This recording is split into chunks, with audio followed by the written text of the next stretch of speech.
Hello and welcome to the Facts Over Fandom show. I am your host, Brandon Podgorski.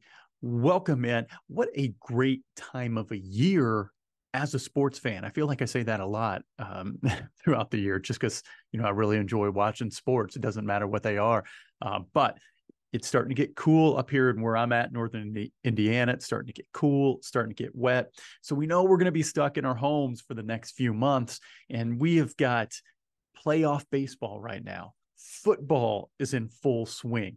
We've got NHL, NBA starting their preseasons. It is a fantastic time of year. So if you have to be stuck indoors for the next few months, we've got a buffet of sports to keep you warm and keep you company while we get through this winter. I'm just shivering thinking about it. I love it here. I love Indiana. I love the Midwest. Family are here, friends are here, but about every year in about December, January, February, my wife and I kind of look at each other like, why are we still here? It's snowy, it's cold. There's places in this country that are warm year round. But it's okay because I got sports to keep us warm. College basketball is going to be tipping off. Already started their practices here pretty soon. So, as a former college coach, really excited for that. And how about our interview last week? If you did not check out the show last week, and numbers on YouTube have looked really good with the show with Coach Maz.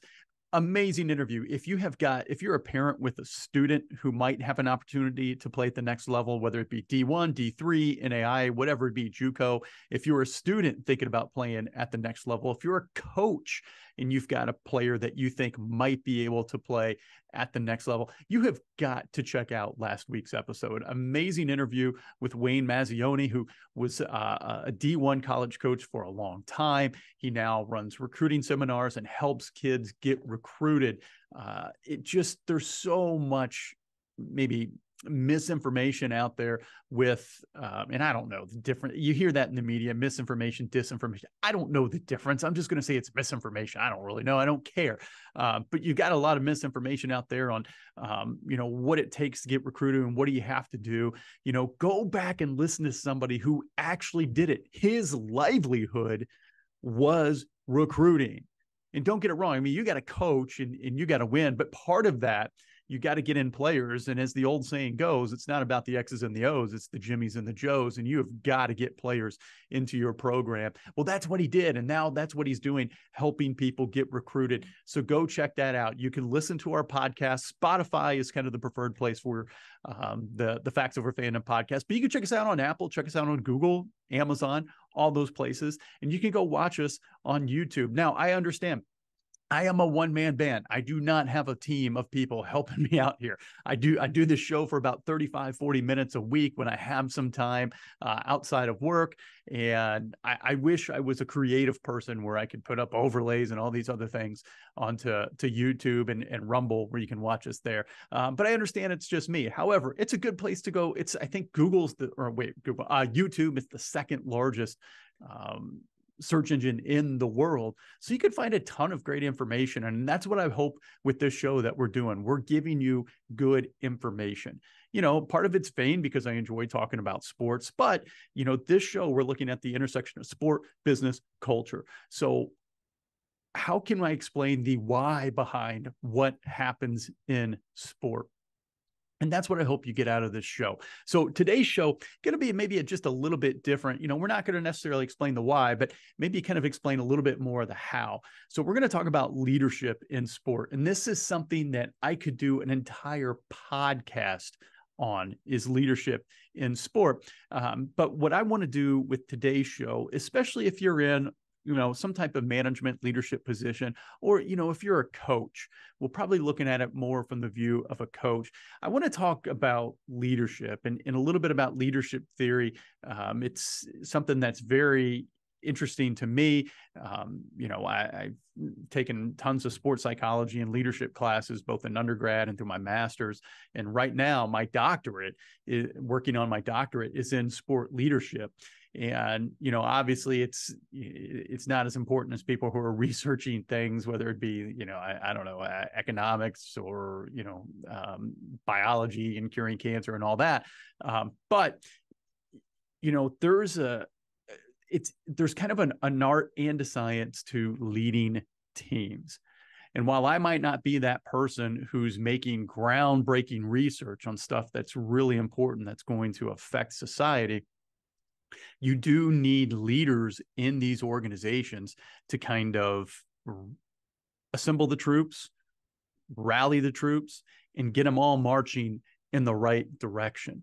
And there's ways to do that. And sometimes what happens in leadership is that your best employee, okay, you're my top performing employee, or, on a team, my best player, okay, you are a leader now.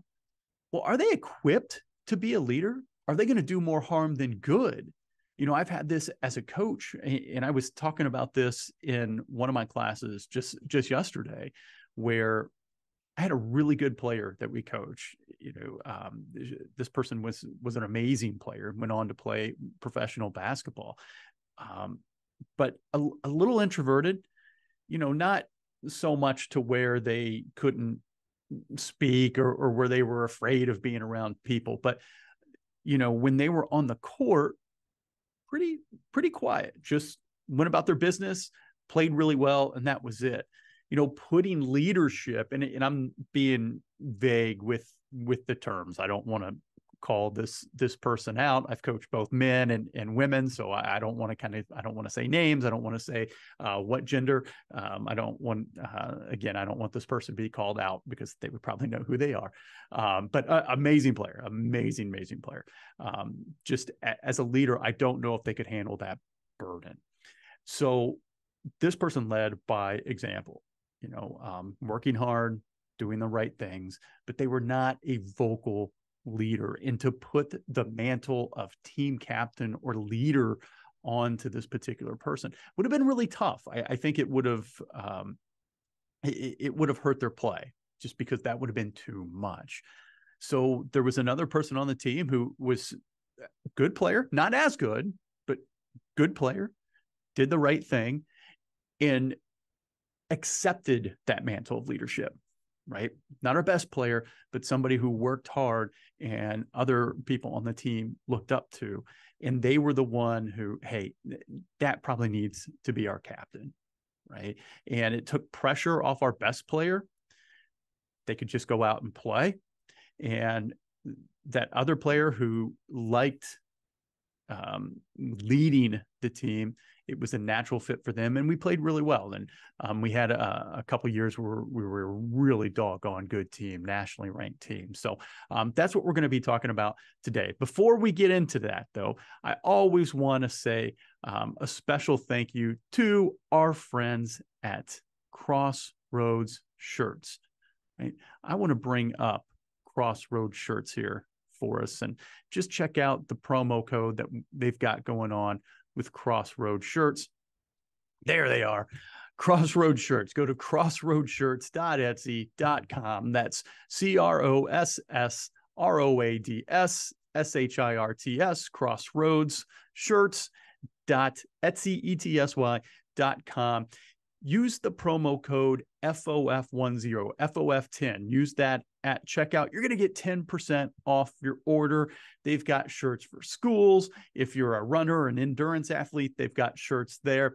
They're soft. I've got a hoodie and I've got a t-shirt. The t-shirt is soft and it fits it fits great. You got some t-shirts that are like really baggy and they just don't look good and they don't flatter you. Or you got some that don't fit true to size and they're just like too tight, or, maybe they fit in the chest, but the arms don't fit. No. These t-shirts, they're soft. They fit great. The sweatshirts, so soft, so warm. Like I said, we've got the cool season coming up. If you're in between sizes on the sweatshirts, I would say go up a size, because, they might fit just a little bit small, but they're great. They're fantastic. I love the shirts. So go check them out. Crossroadshirts.etsy.com. They're on Instagram. They're on Facebook at Crossroad Shirts. Use the promo code FOF10. You're going to get 10% off your order. Okay, so let's get into leadership. Right? Specifically, we're talking about sports leadership. And I told you I'm going to come from the view probably of a coach. And I want to talk about the 4 approaches to studying leadership. And there's one that we're really going to park our car and we're going to take our time with. But I think it's appropriate to kind of have an idea of where we've come from with leadership research over time. And the first one, I'm going to kind of be looking at my second screen here if I'm looking off camera. The first one is the trait approach, right? Where leaders have these certain traits. And so if I would to ask you, and just think about it, what are the traits of a great leader? Think about it. Just think about 3 in your head right now. What are 3 traits that a great leader needs? Do you have some time? Is that enough time? I don't know. I can't hear you. I'm recording this, so I'm just assuming you had enough time. But people might say that, a great leader is knowledgeable about their subject. A great leader is passionate. They're inspirational. Maybe they're intentional. Maybe a great leader is strategic and they can set a decision, right? And these are all great traits, but leadership is so much more than traits. It doesn't mean that these traits aren't good and that these traits aren't important. And yes, there are certain traits that you need if you want to be an effective leader, but we all have different traits, right? We're all different people.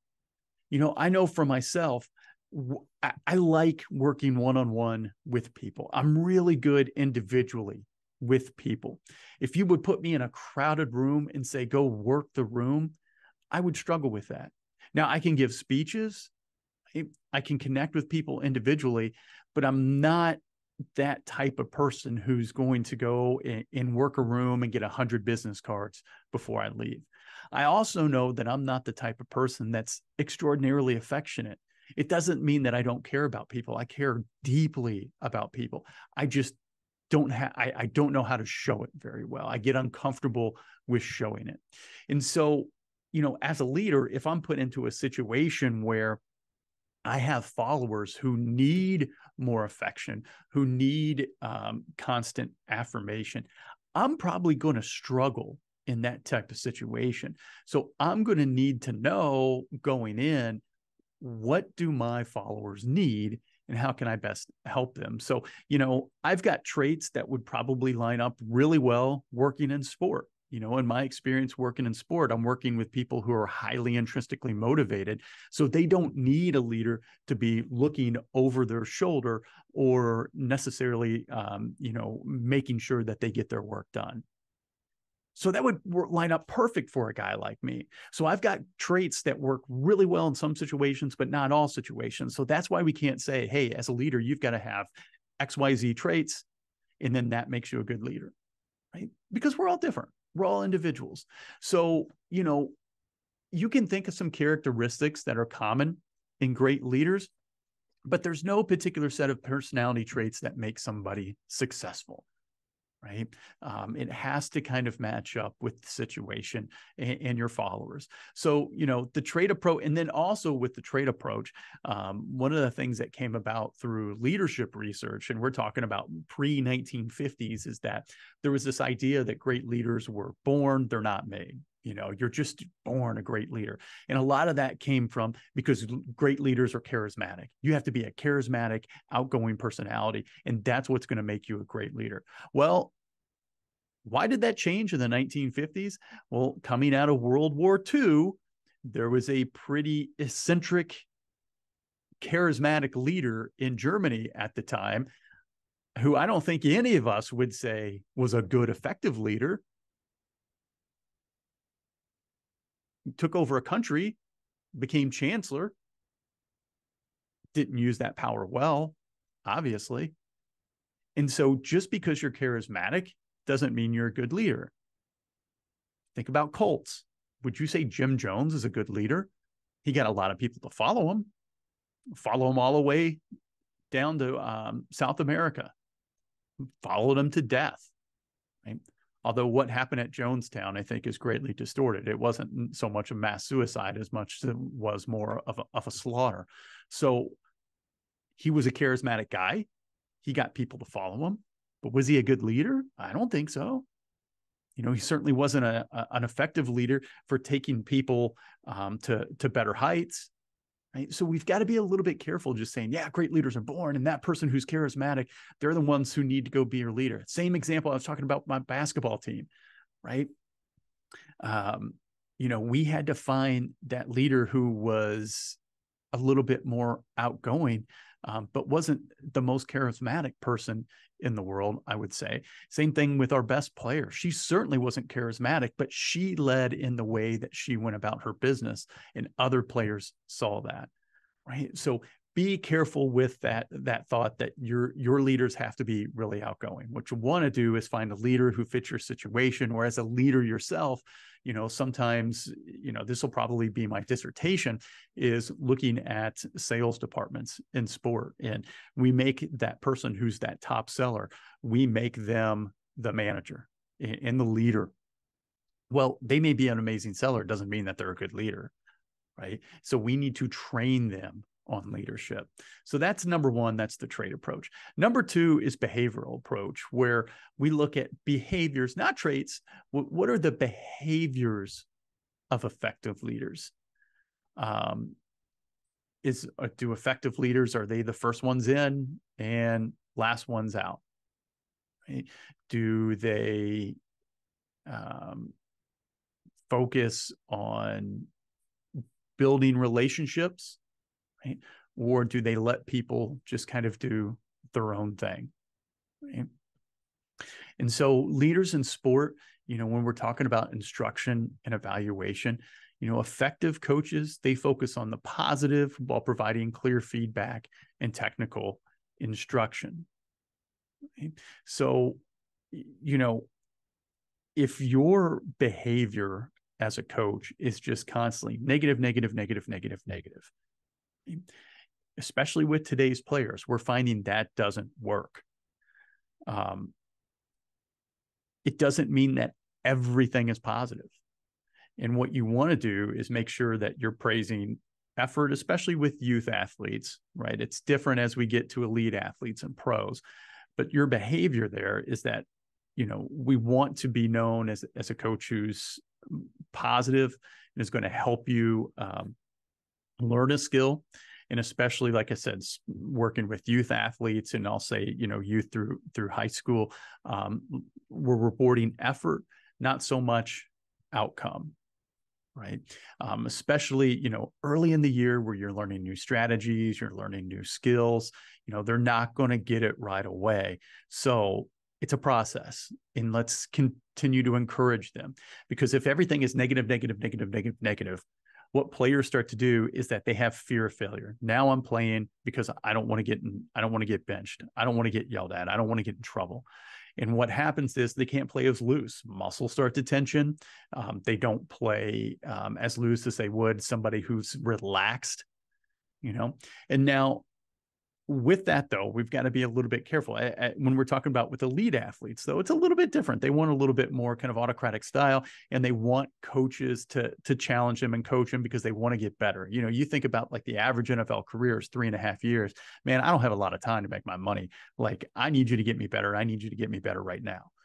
Right. So it starts to become a little bit different depending on who you're coaching. That would be your behavior on, as a coach.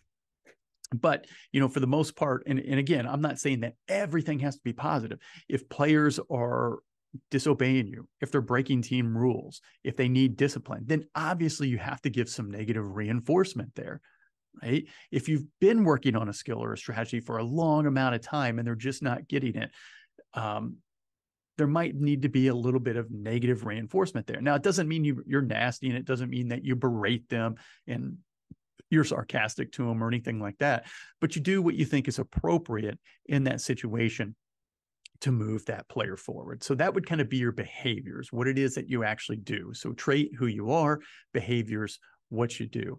And then the third one would be the situational approach, where effective leadership, it's more dependent on the characteristics of the situation than the traits and behaviors of the leader.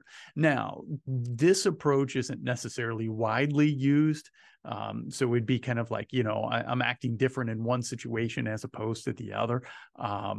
But it does, this approach is kind of, it does help us to kind of draw a distinction between your traits, your behaviors, and the situation, because some of us act a little bit different depending on the situation. And that might not necessarily be a good thing.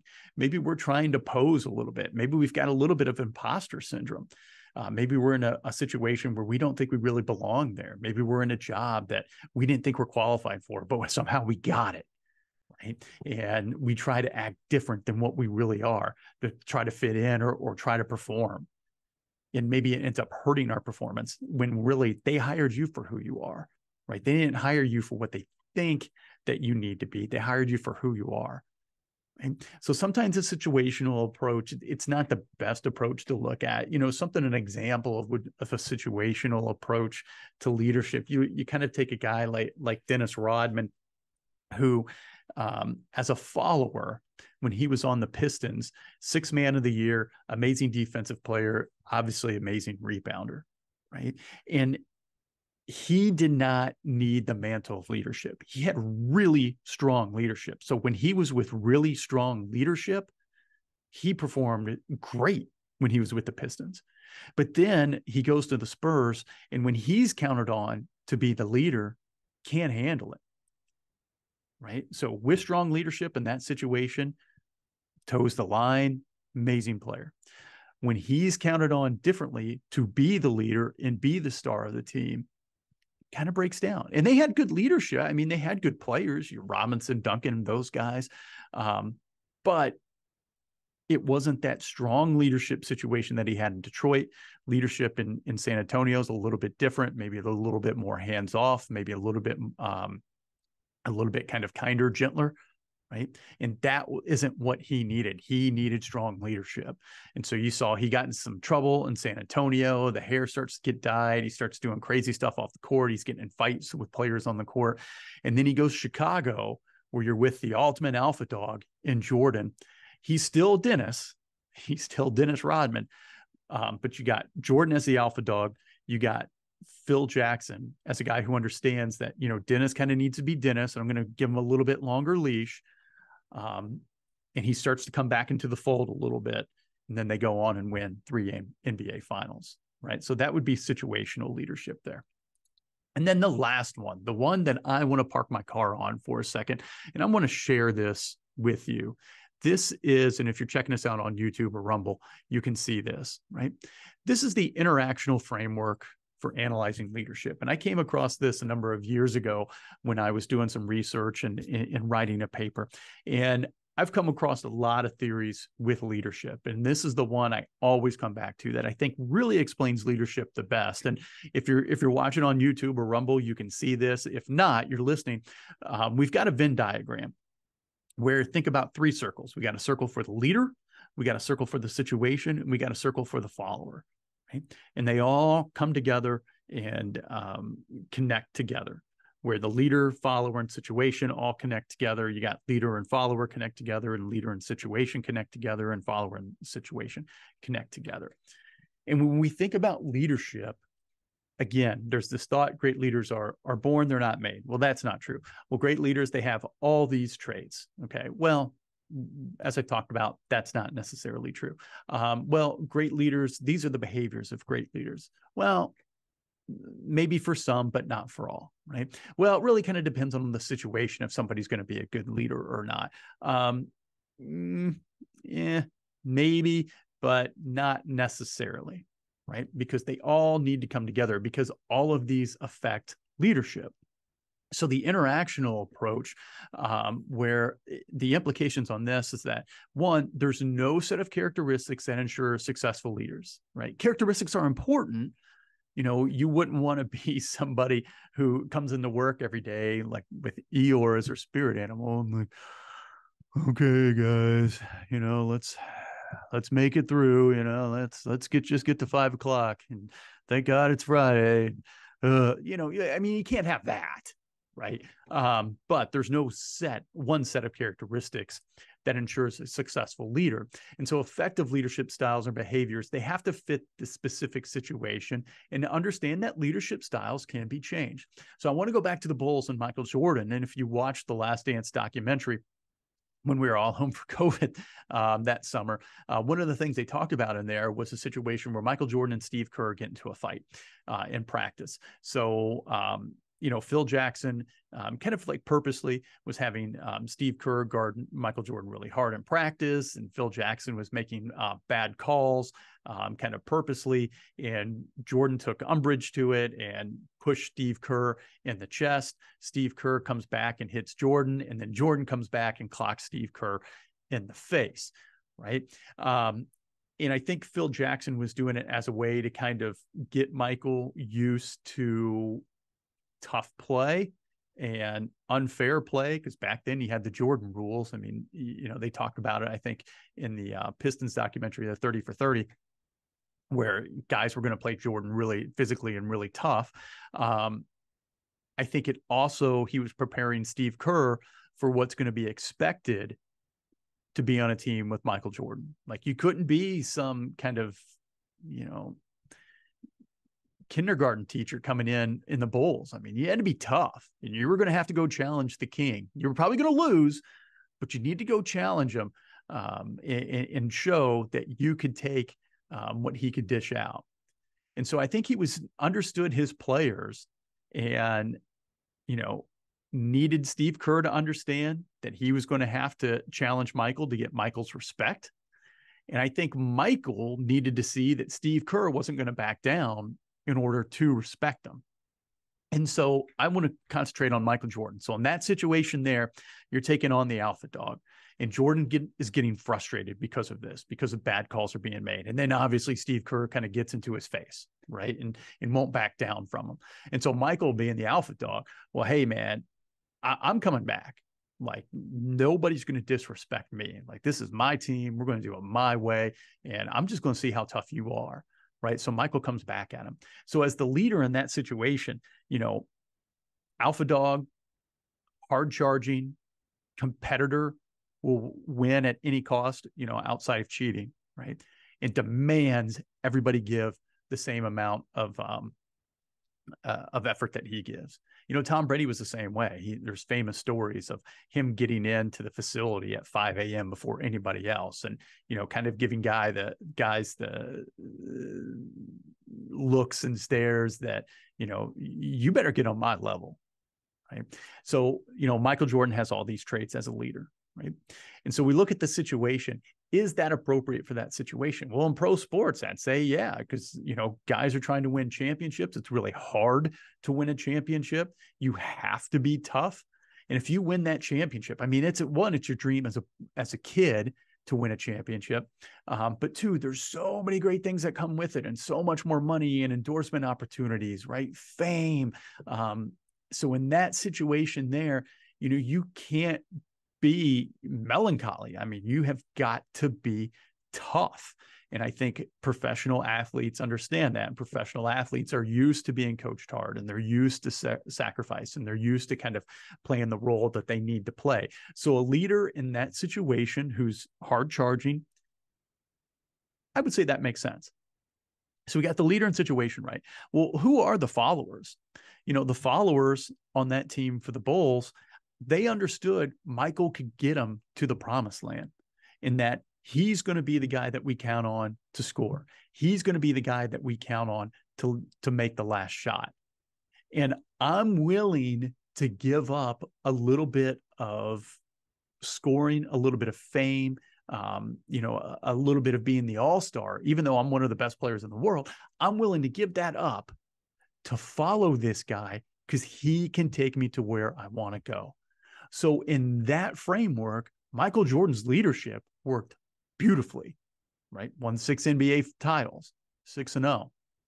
Now, take that same type of leader, put Jordan, and put him as, we'll say, the dean of a business school at a college. All right. So I'm a faculty member at a business school, at a college business school. So he's going to be the dean.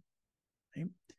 Well, that situation there, it doesn't mean that you can't be demanding and you can't have high standards for people, but you're working within the framework of higher education. It's a much more collegial setting.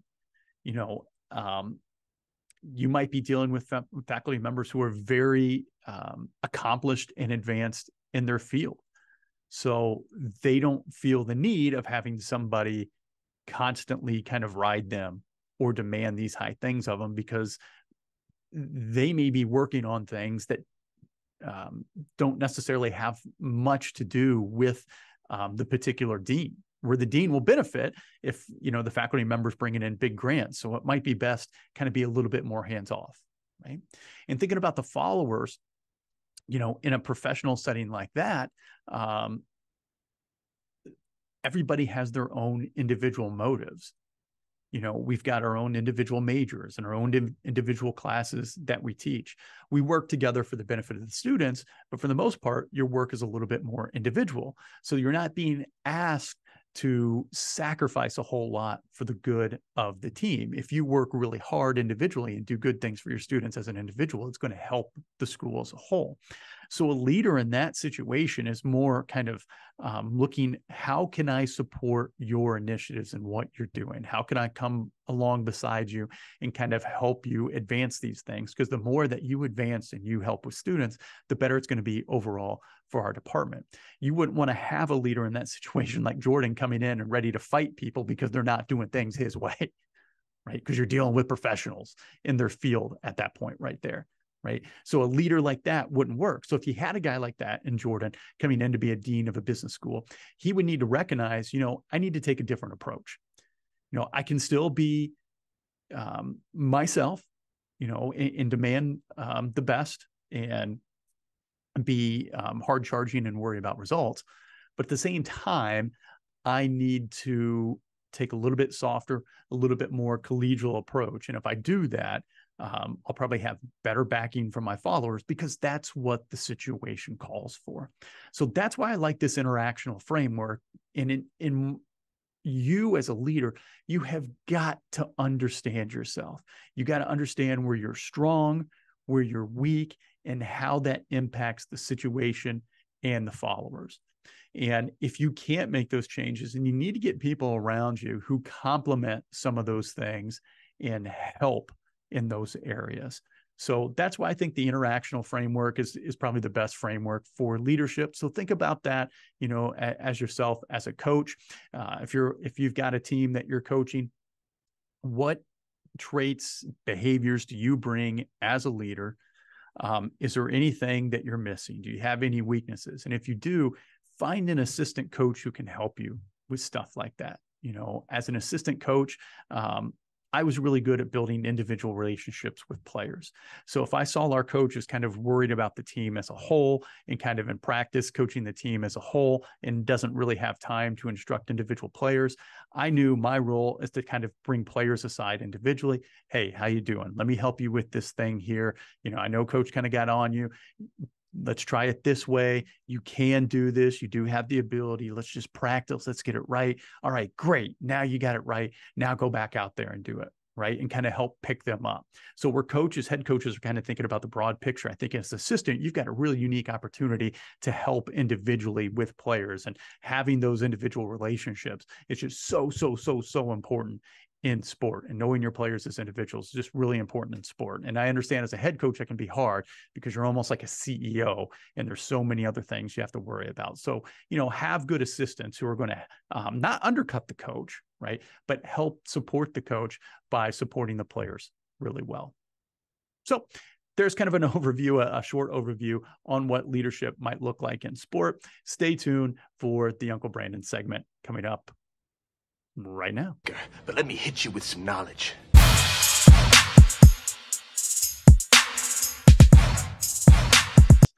So that's going to do it for this episode of Facts Over Fandom. We may have a big announcement next week. Stay tuned to our social media on Instagram and Twitter at FOF_show. Stay tuned for that.